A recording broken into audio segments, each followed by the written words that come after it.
Hello and welcome back to another video. This is part number 2 of the Bally Wizard restoration, or sort of mini shop out I guess you could call it, so we're not completely stripping this game down. In the last video obviously we fixed the chime unit that wasn't working, and in this video I'm going to start stripping down the top side of the playfield. So I've already kind of covered in the earlier video some of the sort of wear areas and a bit of the dirt that's on this playfield.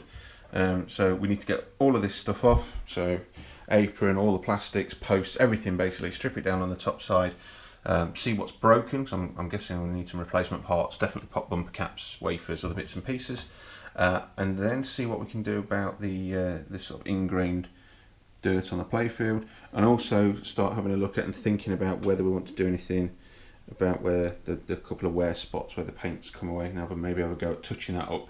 Now what I want to be a bit careful with this. Sometimes if I can colour match the paint it should look okay. What I don't want to do is do a sort of crap job of it and be really obvious that I've kind of gone in and touched it up and cat-handed it with a paintbrush. So we'll see what happens to that, but like I say, first job is to get all of this stuff off the top of the playfield. So I'm going to start doing that and we'll come back when I've made some progress.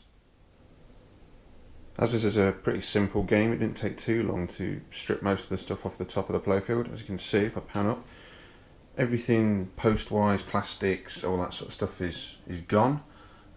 What's left is any sort of mechanisms and stuff that I need to look at from underneath the playfield. Now, I know originally I said that I didn't want to start messing around with the bottom of this game too much.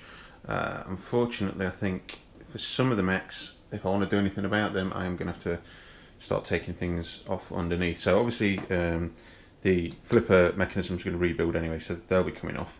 What I am going to do is remove the rollover switches and just chuck them in the tumbler, just to shine them up a bit really, and this switch in the outhole. So they'll go in the tumbler as well, along with all the screws. Not sure about the stand-up targets yet. I mean, I could clean them like they are here, but it's more the sort of backs of them that's they're just a bit manky. Again, I could probably clean them in situ. Maybe I'll undo them. What I might do is just unscrew them from the bottom of the playfield so they're hanging off the bottom and clean them there. Just be easier to work on them, I think.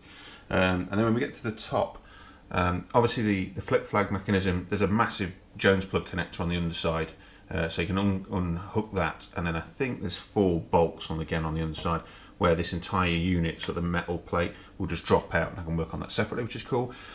The annoying bit, I guess as always on a lot of games, is the pop bumpers. Now these definitely need to come off, apart from the fact that wafers are damaged. The rings are really sort of corrupt, like dirty, and just need cleaning really.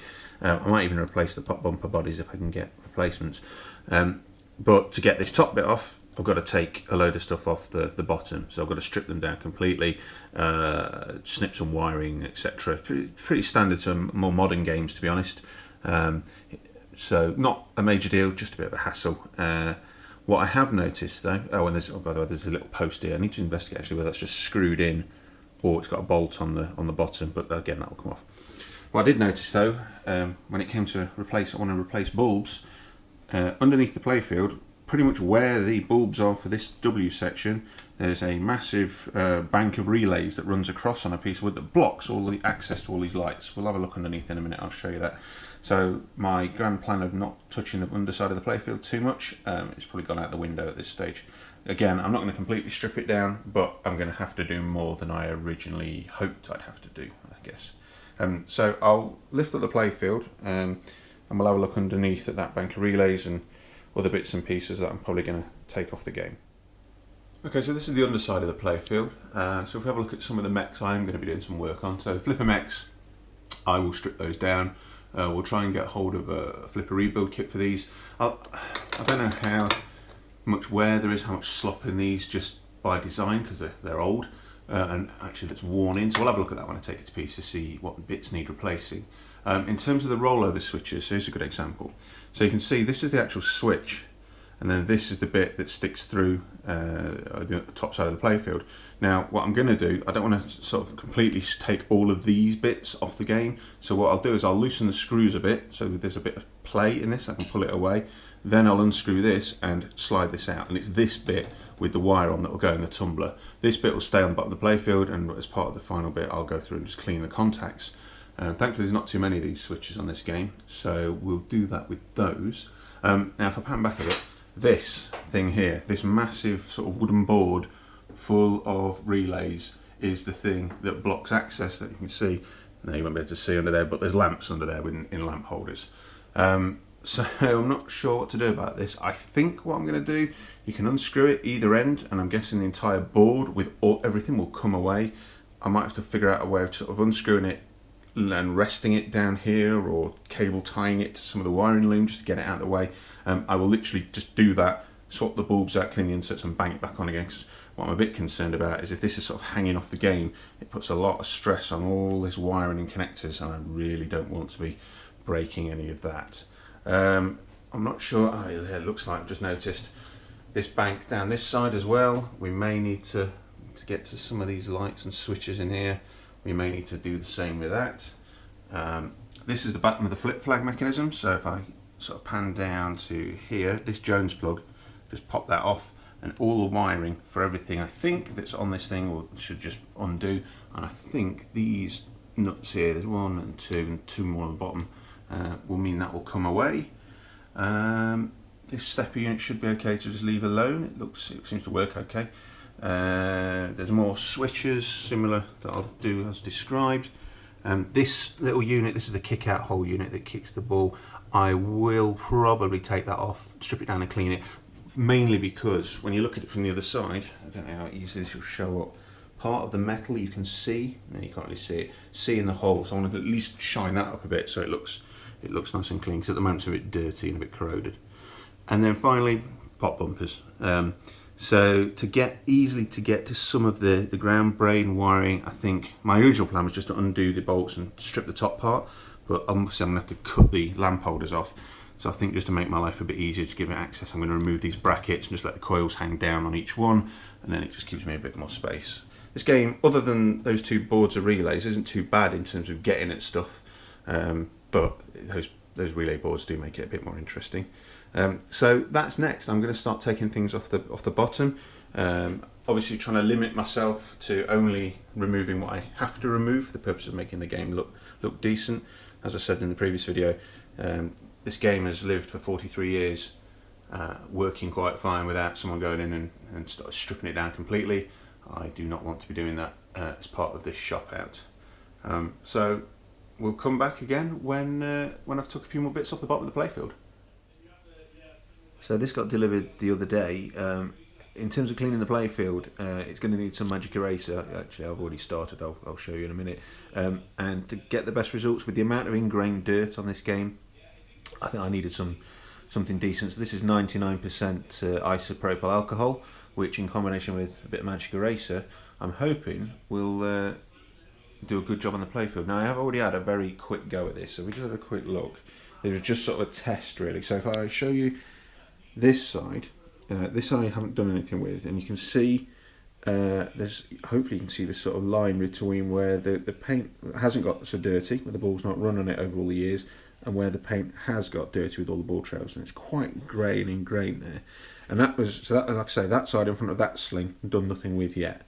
The other side, I've given a very quick, and this is only a very quick first pass with the magic eraser and the alcohol, and as you can see, hopefully, the dirt is coming away quite nicely. Now, it probably won't show up on the camera, there is still ball trails in there. If I go really close in, you can kind of sort of see a bit, but the difference is amazing, and that's just with one pass. I wonder if I can get, yeah, maybe a little bit of side to side. Like I say, that's just a first quick pass. Now, I'm not going particularly hard. This stuff is abrasive, and on a playfield this old and like this, the chance to take paint off is pretty high. I'm already going to have to do touch-ups for the wear that was already on the playfield. I don't want to make more work for myself. But what this does look like is that, like, especially up here, where it's really ingrained, you can show that. There we go. It's looking good that this alcohol and magic eraser will do a really good job on this playfield, and we should get it. We won't get it looking perfect, but we're getting like a damn sight better than it is right now. It's most noticeable in the yellow, I think, because that's obviously, it shows up the dirt the most, yellow and the white. But it's done a good job on the blue as well. Like I said, I had a quick go sort of around here, and this all had, again, same sort of ball trails in it, and it's come out pretty well. The thing is, it's going to be a while, so this is, doing this little area here was going slowly, taking my time, being very careful so I don't take paint off. I've got to do the entire playfield like that, so it's going to be a long job getting this clean, but I think it's going to be worth it, so because it should look pretty cool when it's finished. I've just got to be careful I don't damage the playfield while doing this job. So here's a few of the parts that have come off the game that have been cleaned up. I'm in that sort of dull, boring phase of just cleaning everything that I've taken off the game at the moment, so there's not a huge amount of progress to show, but I just thought I'd show. So shooter rod and bits from inside the game, just some bits that they've been in the sink, cleaned, a bit of wet and dry to get some of the corrosion off. So they've come up really nice. And then a few bits that are, so these I still need work. Now these had a lot of sort of crud and corrosion on them. These 3 pop bumper rings, the ball shooter, I don't know what you even call that, the sort of housing plate that sits on the front of the cabinet, and the lockdown bar receiver. So all that's happened to these so far, I've gone over them with a Dremel and a sanding disc to get the major, now this especially had major rust on it, so it's come up pretty well actually. So I blasted it all with the Dremel, but obviously that leaves a sort of quite rough, whilst it's cleaned everything off, it leaves quite a rough finish. So next step with all these parts is get them back in the sink with some finer wet and dry, and just get these down to a sort of nicer finish and a shine, then a bit of polish, and then they'll be ready to go in the game. Same with all these bits, just a bit more wet, and just sort of finish them by hand rather than using the Dremel, because the Dremel is a bit harsh, but it is quick for getting the rust off. Like I said, there's not a huge amount else going on at the moment. I've put the playfield cleaning on hold while I thought I'll get this is the worst job for me, cleaning all the little bits and pieces, so I thought I'll get this out of the way. The tumbler's been going with other stuff in it, so I think this will probably be the end of this video. I'll carry on just cleaning parts and bagging them up ready, and we'll come back probably when I start attacking the playfield again with the magic eraser, and seeing if we can continue to get the sort of good results that initial test showed. But hopefully it won't be too long before we're actually putting this game back together, and then we can give it a go. Actually, I suppose it's worth showing, I've ordered some new parts for the game. So what have we got in here?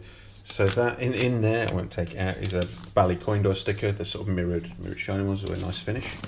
In the end, I'm replacing pretty much everything on the pop bumpers. So obviously the skirts needed replacing, the wafers, sorry. But when I took them to bits, the actual bodies from the heat and over the years were so brittle and smashed up, they were just falling to pieces in my hands. So I've got new pop bumper bodies, new bases, because the other ones had little cracks in them. So that will get a complete redo. And then some general parts, coil sleeves obviously to replace, rubber kit. What else is in here? More pop bumper bits. So these are the pop bumper lamp holders. Again, I don't bother trying to salvage the old ones. It's just easier to get new ones and put new ones in. And then one thing, a full flipper rebuild kit for these flippers, which is cool. Parts that I'm still waiting on coming in are some new pop bumper caps, because the old ones have faded, and a couple of inserts to fix the damaged inserts on the playfield. And then one last thing I'm going to try, and this might be sacrilege to some people, especially with EMs, is LEDs. So I'm not putting LEDs in the GI, that's all still going to be incandescent, and obviously I've already put LEDs in the back box to kind of protect the back glass a bit. And I was debating what to do under the playfield for the inserts, but having looked at how difficult it is to access some of the lamps, I really don't want to be messing around with that too much. So I've got these, I haven't actually got them to hand, I've got these sort of milky dome topped warm white LEDs. So I'm going to put those in all the white inserts, well, in all the inserts apart from the green rollover star ones, which have got these green flex head LEDs, so I can point them into it. So we'll put them in, we'll see how it looks. If it looks grim, then I'll take them all out and put incandescent back in, but I'm hoping it should look pretty cool. But I think that's it for new parts as well. Like I say, this is the end of this video. Thanks very much for watching, and I'll see you in the next one. Cheers.